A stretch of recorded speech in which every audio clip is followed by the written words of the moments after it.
KCast Radio, your home for Kurre and Klapow in the mornings, classic rock to the bone, flirt with disaster, and Molly Hatchet. Damon, you ever play with Molly Hatchet? I've never played with Molly Hatchet, TK. Is that one of the few bands you have not played with? What's up, brother? Damon Johnson joins us here live on the KCast Radio app and, of course, the KCast Radio Network with the Kurre and Klapow Show. You are in Nashville right now?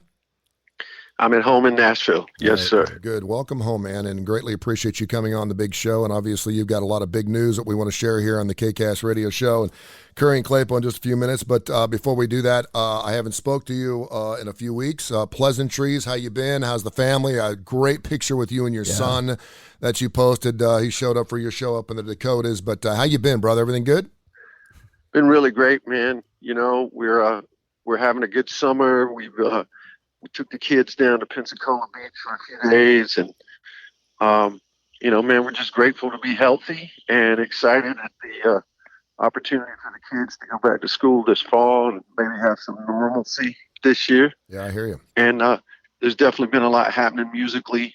You know, I've got several shows booked with my band, and the reaction to my latest album has just been fantastic. So I've been really grateful, man, for all of that. Damon Johnson and the Get Ready, of course, we're talking about, and obviously that album is available directly through your site, correct? Give us that site so people can order that record, because all proceeds go to you, and that's how it should work. Right? That's right, baby. DamonJohnson.com. Know it, live it, breathe it. Yes. There you go. All right, so let's get into the meat of this thing, man. You're now taking over for a period of time for Gary Rossington, and Gary, of course, was the last remaining member of the original Lynyrd Skynyrd. He went through a heart situation, an emergency heart. They had a stent put in, and our thoughts and prayers continue to go out to him, and he will get back with the band. But as of right now, you're taking over for him. How did that go down? How did they find you, or did you find them? How did it go down? I've been friends with Ricky Medlock since 1993, Tony. When Brother Kane put out our first album, we were touring on the success of Got No Shame, and we did 2 shows in Texas opening for Blackfoot. And that was a huge deal for me, because Blackfoot is yet another one of the bands that, you know, occupied so much of my listening time in my teenage and, you know, my junior college years. So it was a thrill to get to meet Ricky, and he immediately recognized, you know, his footprint in some of my songwriting and my guitar playing and even the way I sang. You know, Ricky was definitely one of my heroes. So we've been friends ever since, man. And certainly later, not long after that, Brother Kane actually supported Lynyrd Skynyrd for about 30 shows. So that was my first opportunity to spend some time with Johnny Van Zant. Ed King and I became really good friends, and I'm grateful for that friendship that lasted up until Ed's passing 2 years ago, which was, you know, sadness for all of us. But yeah, brother, literally, what is today? Tuesday? I guess it was Tuesday 2 weeks ago. Ricky texted me and said, "Hey man, are you free for a phone call?" And he called me, and he already had Johnny on the line, and he just, you know, he told me what was up. He said, "Listen, man, we've got these shows booked, and here's where the rubber meets the road, Tony. Everyone, small bands, mid-level bands, big bands like Skynyrd, everyone has been off the road, not working for a year and a half." Yeah. And, you know, thankfully for the rollout of the vaccines, and we're kind of managing the virus, bands are going back to work, promoters are putting on shows, and festivals are happening. So Skynyrd had 2 really big dates on their calendar. And, you know, there's a lot of people that they employ, and it just, you know, it was going to affect so many people to cancel more shows. And they had already canceled some shows because of a previous health situation that Gary had, you know, 2 or 3 years ago. So they know firsthand the ramifications, you know, of, you know, big festival slot somewhere, and 2 weeks before you have to pull out. It puts a lot of stuff into chaos. So they felt like the best way forward, and this was all with Gary's blessing. You know, Gary said, "Listen, you guys need to find somebody that can fill in. Let's go do these shows. Yeah, and you know, we obviously, our thoughts and prayers go out to Gary. We want him back as soon as possible, but we do have the Rock the South thing going on here on August 13th and 14th, and I know a lot of people would love to see you as part of that show in Cullman, Alabama, because you've obviously gotten your roots here in the Birmingham metro area. So how does that go down? Are you just going to play until Gary comes back, or I mean, obviously you have to be kind of open-ended on that, and then I'll have a follow-up question. Well, the short, easy answer to that is yes. You know, I'm prepared to fill in for Gary as long as they need me. What I genuinely, deeply hope happens is that Gary Rosington is on that stage at their next show, which is August the 9th. In Canton, Ohio, and that'll be the same week as the Rock the South show in Cullman. And I want to share a story. It's amazing because you and I have this telekinetic kind of brotherhood of rock and roll thing. The first individual I ever had in my studio when I came to town in 1988 on Classic Rock 99.5 was Ricky Medlock. He was the first dude that ever came in the studio, and he was supporting a solo album, and I still have it, and I do not have it framed, but it was an album, and he had this hair blowing back, and he is one cool guy. So when he joined Lynyrd Skynyrd a few years back, I thought it was just the coolest mashup I had ever seen. All right, so I'm going to ask you a real personal question because I'm getting texts because people want to know. What kind of jack is Damon Johnson making playing with Lynyrd Skynyrd? Is this like a pure? I have to know. I mean, because people are going to be coming to see you too. And the second follow-up question is, what kind of jack you making? The second, are you going to be playing any of your music? That's interesting. Well, look, there's no question, man, that the band and their organization, they definitely took care of me because I was taking care of them. Listen, man.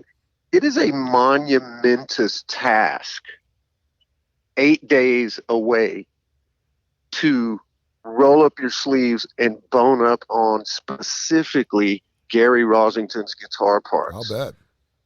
That means all of the riffs that he plays, all of the subtle rhythm parts that he plays. Gary is such an understated and special rhythm guitar player.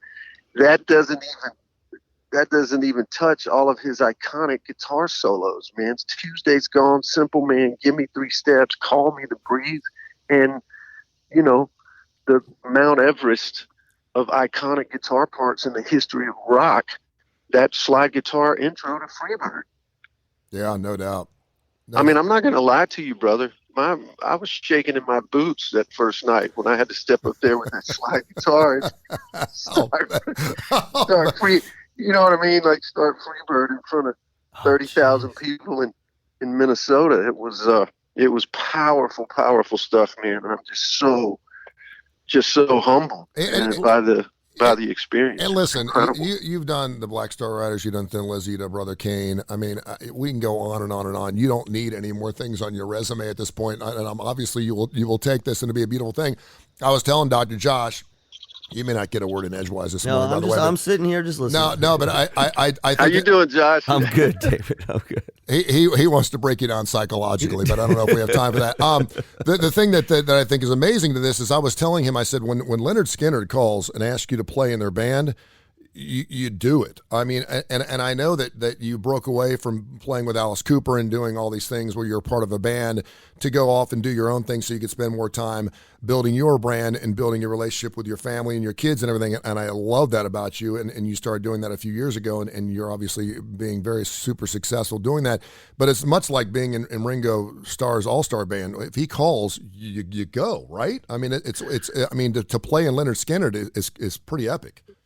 Yeah, you know what? That Ringo analogy is a pretty good one, Tony. I may actually use that again sometime. Because look, man, Lynyrd Skynyrd was my Beatles. My friends, particularly all of us growing up in the South, you know, to be in grade school in the 70s in Sweet Home Alabama was omnipresent and everywhere.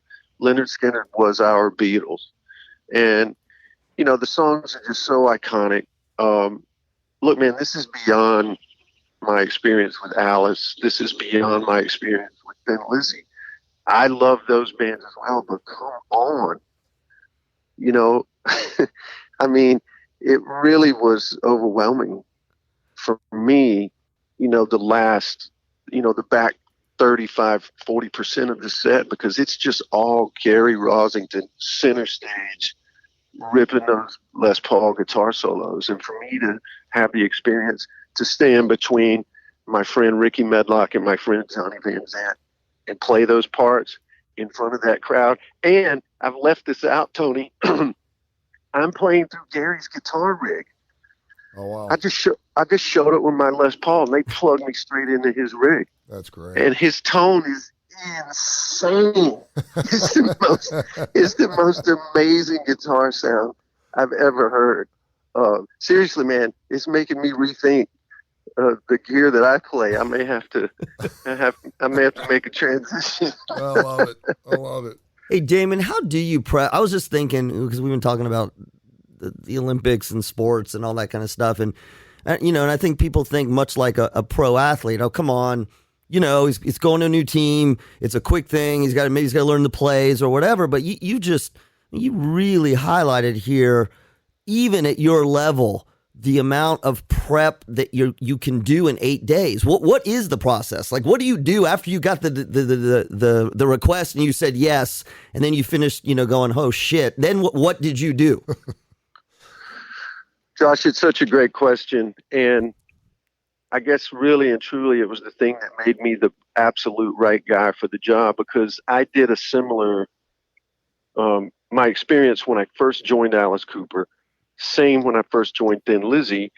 They were in the middle of a tour. They needed somebody quick and they needed somebody pro that would do the homework and really listen and fine tune the parts. So, I'm so grateful for those experiences that completely prepared me for this situation, because this is, way high on the mountaintop, man, to have to learn all of Gary Rosington's parts with about 7 days to do it. So the process was really simple on paper. It's like, well, you immediately get a copy of the set list.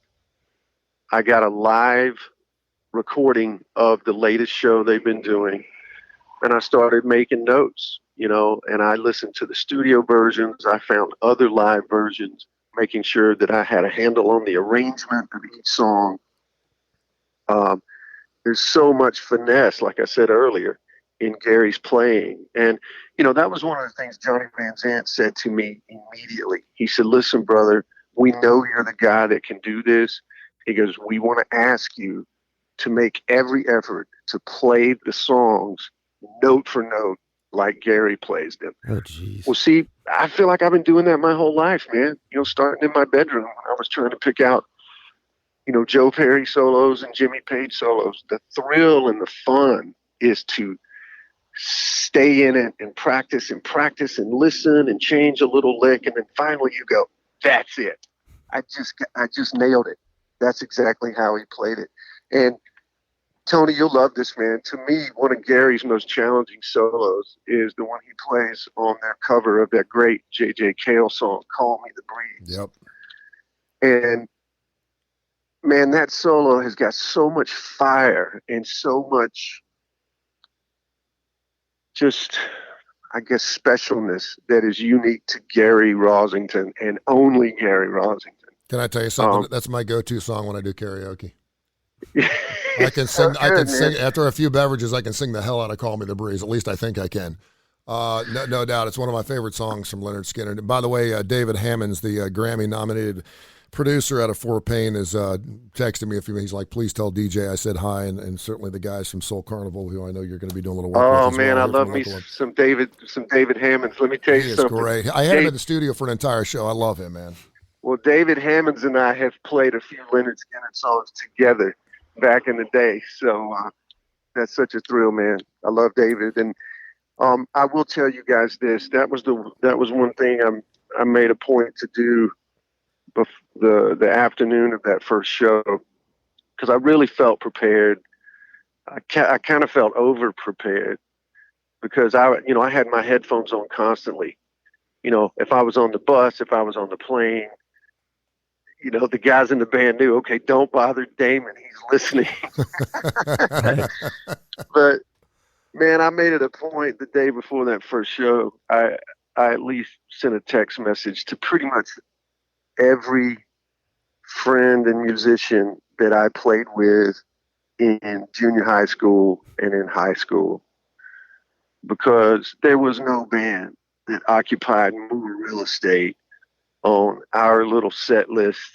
If we were playing the Moose Lodge, if we were playing, the dance after the football game, if we were playing it wherever we could play, man, our set list was heavy on Lynyrd Skynyrd songs more than anybody else. So I wanted to, in my way, I guess I wanted to share that experience with them, and they were just as excited as I was. Damon Johnson joins us here on the Kurre and Klapow show on the KCAST radio app, and of course also on your laptop. Download that KCAST radio app. You can hear great interviews like this with Damon Johnson all the time, and of course he played with Thin Lizzy, Alice Cooper. He's written for Sammy Hagar, Stevie Nicks. He's done it all, and now of course he's filling in for Gary Rossington for Lynyrd Skynyrd, the next show coming up in Ohio, coming up here in just a couple of weeks. Let me ask you this: and I'm sure you've played it before, it is apropos and cool when any band comes to Alabama to play this song called Sweet Home Alabama. And not only because obviously we're in the state of Alabama, but also because it's one of the greatest classic rock songs of all time. How do you feel when you hear those first couple of notes in that song now that you're in the band? What does it feel like? I have to say, I've been playing Sweet Home Alabama my whole life, and I've covered it in every band I've ever been in. I even play it at my solo acoustic shows, Yeah. We yet to really know which shows Gary's going to be able to be there for. Like I said earlier, I hope he's there on August the 9th. But I can't even begin to get my head around what it would be like to play Sweet Home Alabama with Lynyrd Skynyrd in Coleman, Alabama. It's too much. Yeah. Hey, Dan, I can't. Yeah, go ahead, Ben. I can't imagine what that would be like. So I can't even really let myself think about it. You know what I mean? Yeah. Hey, one final question. It's kind of unrelated. I saw this interesting article this morning from D. Snyder. Do you know D? I do know D. He's been pretty outspoken recently in Twisted Sister forum about getting paid for all the records that they sold. He said they sold tens of millions of albums back in the 80s and 90s. And we kind of talked about this. That's the beautiful thing about what you're doing right now, because there is no record label.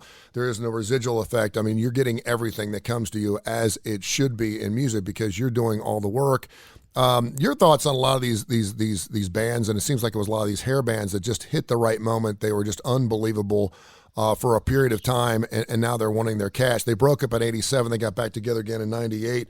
But what's your thoughts, and what would you say to rock and rollers who are getting their start right now, and you have been a super good and wonderful mentor to other individuals who want to play great rock and roll and want to start their own brand. But what would you say to these cats that want to go out there and start their own thing? Well, you just covered a lot of things in that question. Yes, I do that. Obviously, all the bands that have come before us, they pioneered some of these situations. Record companies, promotion, getting advances on against their future royalties, et cetera, et cetera. Look, man, it's common sense now that if you're a young artist or a young band and you are special and you are building a following and people are paying attention, you have no excuse to not make a good deal right out of the gate. The business of music is liquid. It changes constantly, and you have to put just as much focus and attention on the business as you do the music if you want to get to continue to do this as a profession, as a career, as a way to take care of your family and build some kind of future for yourself. So, a lot of it is black and white, just like it's always been. You write songs, you put a band together. Are you special? Is your band special? If it is, then you go to the next step. You look for a great manager, you put a good team together. You have to make the decisions about what you do with your music, your publishing. That's your real estate, man. That's your ownership. And, you know, at the same time, it's like 100% of nothing is nothing. Yeah, So, no doubt. you know, you got to broker some deals. You got to bring some other people in. You got to have a team that has a vested interest. They're getting a cut of it because they're putting in some effort. They're either getting you on bigger tours, they're getting you opportunities at radio, they're getting you opportunities in film and television. It's a labyrinth, man. And, you know, that's what's so beautiful about this moment, to get to play with Lynyrd Skynyrd. Tony, even if I only just do the 2 shows that I did last week, it's been incredible. And it's something I'll never forget. And, you know, talk about a catalog of songs. Yeah. And when you think about that, Ronnie Van Zant wrote all those lyrics over a span of about 5 years, and that's it. It's crazy. I mean, it's crazy. Brother, that's special. Yeah. Not everybody's that special. Very few people are that special. Golden platinum, man. Damon Johnson joins us here on KCAST Radio, on the KCAST Radio app, along with the Kurre and Klapow show. I wanted to ask you one final question, then Doctor wants to ask you a question real quick because he wants to break you down a little bit. Stop. Psychologically. Stop. Dude, I love it. He wants to do a show with you so bad because you know why? Because you're so authentic and he brings you up almost every single day. Before we get on the air, he talks about just wanting to talk to you because he just thinks you're such an amazing individual and you're so humble, and we could not be happier or more proud of you in what you're accomplishing, because if it's special to you and you're loving what you're doing, that makes us happy. Have you ever played the Nick, have you not? Oh, my God. Dozens of times. Soul Carnival's playing there tomorrow night, so it's going to be the first time that Tony Curry's been the Nick in probably about 25 years. I'm going to try to go down there and check it. Oh, my goodness. Yeah, I know, right? The return of the legend to a legendary venue. Yeah, if Norm's was open, I'd probably head down there afterwards, but I think it's a tire store now, so that's probably maybe they have a watermelon throwing contest or something for the Fraternal Order of Police, but yeah, so I'll go down there and I'll make sure I throw your name out a few times. Dr. Josh, go ahead, man. No, Damon, you gave us such a great story, or a picture of what it's like, even at your level, to come in and play. And I keep thinking about the image of you standing up there.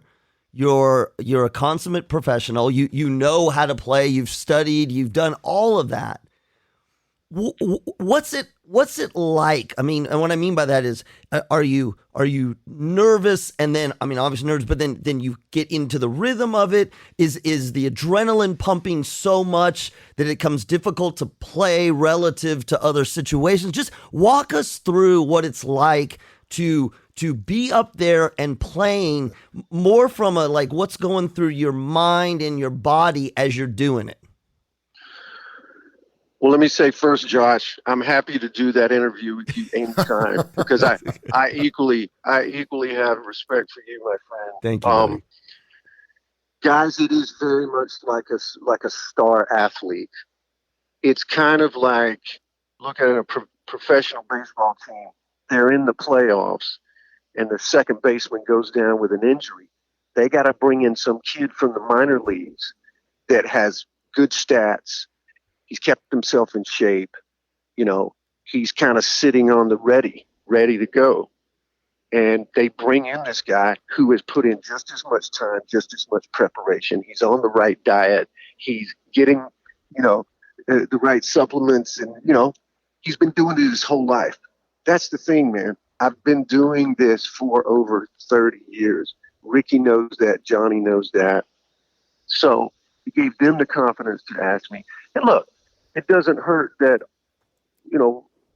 Ricky, Johnny, I failed to mention my longtime friend Michael Cardelloni, who's played drums for Skynyrd for 23 years. Mm-hmm. Those guys already know how spiritual those songs are to me. I wouldn't just be some other Nashville gunslinger learning the songs and showing up and playing them. Trust me, guys, I live in a town. There's 1,000 guys they could have called. Just in this town, just in Nashville, that know those songs, that love those songs, that would have done a fine job. There's no one that would have been more respectful or that it would have meant more to than it does Damon Johnson. Ricky knows that. Johnny knows that, and that's what gave them the confidence to call me before they called anybody else. What do you eat? Well, I mean, What do I eat? Yeah. What do you eat? Do you eat vegetables? I mean, because I'm on what this do you? thing with What do you? Tony. What Do do you you? eat vegetables? What do you weigh? I can. What do you weigh? I currently weigh about 175. Yeah. How tall are you? And you're Damon, hang on. 6'4". Uh-huh. You're as tall as I am. I'm 6'3". Guys, I pretty much eat anything, but the key is when I eat it. I love to eat a big breakfast, and then kind of go downhill from there as the day goes on. Let me ask you a question. Mick Flippin' Jagger has got a 4-year-old. He's got a hot smoking wife. He's going back on tour, and he turned 78 years old yesterday. And he's a great grandfather. And he's a great grandfather. And I'm all about genetics. I get it, but I know what he's put his body through. How the hell is he doing it? Well, Mick is one of the greatest athletes that's ever been in the music business. He trains every day. He's doing calisthenics. He's doing yoga. He's dancing. He's always, come on, dude. Mick Jagger had it figured out from day one. He's 78 year old, though. I mean, dude, that's... Hey, guys, listen, I got news for you. Mick Jagger is going to be Dick Van Dyke. He's going to be 95 years old, and he'll still be able to dance and run around. It's because it's a lifestyle. It's a commitment to fitness and good health. And the most important component, guys, is he loves what he does. He loves what he does. Same with Sting. Yeah. Look at Sting. I know. Look at what Sting looks like right now. That guy's over 70. Good gracious, fellas.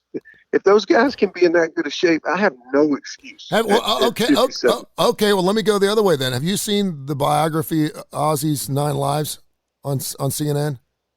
I have not seen Dude, that, but I can certainly imagine what it looks like. You have got to see it. Because, listen, I've been an Ozzy Osbourne fan for years. I brought him on stage in numerous seasons. I think he's fantastic, and I think he is the backbone of what heavy metal is all about. And he actually watches the documentary while you're watching it with him, and to see his reflections and his responses to some of the things, because it's been as crazy as any rock and roll life there is. And his wife, Sharon, he tried to kill at one point, has stuck with him thick and thin through the entire situation. And she's like, he's going back on the road in 2022 because that's what Ozzy was put on earth to do. Do you know people that are like, listen, he said at the end of it, he said, listen, when I die, they're going to put a nail in the coffin and I will come out and do an encore. and I'm thinking, that's Ozzy, and his fans adore him for it. You get that, don't you? Well, let's be real about something, guys. These classic artists, these artists that basically define at the highest level what we've all come to know and love as classic rock. You know, there's tons of classic rock bands. There's tons of classic rock songs. There's only about 20 bands that are in that kind of supreme 5-star top of the mountain level. I'm talking about your Pink Floyds, your Queens, your Zeppelins, your Eagles, your Fleetwood Macs. Fellas, Ozzy Osbourne and Black Sabbath are one of those bands. Lynyrd Skynyrd is one of those bands. No doubt. And the fans love that music. It's been the soundtrack of our lives. It's been the soundtrack now of our children's lives. So there is still a deep desire to come and see these bands, and more importantly, hear those songs. The songs are bigger than any one member of the band. The songs are bigger than any one member of the band. Yep. No, and you know, no one could have predicted this back in 1977. You know what I mean? Yeah. No one could have predicted what the musical landscape would look like. Classic rock will never die until all its fans have passed away. And that'll never happen because our youngsters are into. My 16-year-old is like, dude, why are you playing the KCAST radio app by the pool? And I said, because it's cool. And some of his buddies like, leave it on. We love it. I mean, they love it, and it's generational. Damon, dude, listen, it's always great to visit with you. I get goosebumps the entire, and I've talked to everybody, but I just love speaking with you. My nipples have been hard for 25 minutes, and I thank you for that. Do you see what I have to deal with every morning? My man breasts are protruding this morning, and I greatly appreciate it. He's got to prep. Don't throw him off. Dude, I love you, man. Keep in touch, and best of luck to you. Let's catch up soon. All right, fellas. Thank you so much, Josh, Tony. All right, Grateful thank to you, you, man. man. Good luck to Talk you. to you soon. There is Damon Johnson now of Lynyrd Skynyrd. And speaking of the devil, we have a couple here from Brother Kane. We'll play right now on a 2 for Tuesday. I love him. We'll podcast that interview or put it out on social media, wherever you find KCAS Radio, Dr. Josh Klapow and Tony Kurre and Tony the Bone 37 throughout the afternoon. Great interview here on KCAS Radio. It's classic rock to the bone.